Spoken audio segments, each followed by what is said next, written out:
Bir şiir yazdı bana, bir de seni düşündüm. Uzun barak havası, aşkın kalbini delen,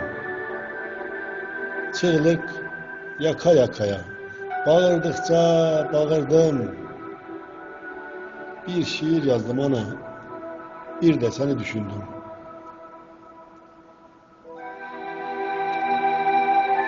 Çığlık yaka yakaya, ana, ben neden böyle ana, neden böyle ben halen? Bir şiir yazdım, ana bir de seni düşündüm. Çığlık yaka yakaya, bağırdıkça bağırdım.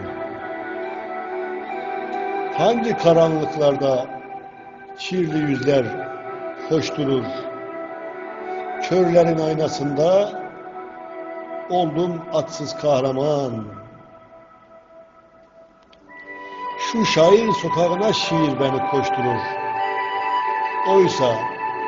Oysa elimde kalan bir çürük tahterevan.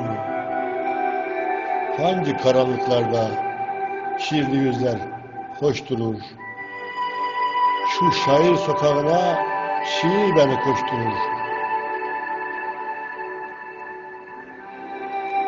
Hem bana bakma öyle, sözlerini tutuyorum.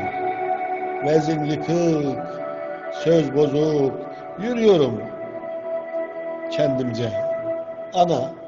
Ana ömrüne kurban, sanma unutuyorum.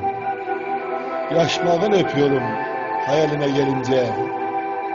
Hem bana bakma öyle, sözlerini tutuyorum. Ana ömrüne kurban, sanma unutuyorum. Sanma unutuyorum. Sanma. Tüm annelerin ellerinden öpüyorum. Onlar bizim dua pınarımız, cennet anahtarımız.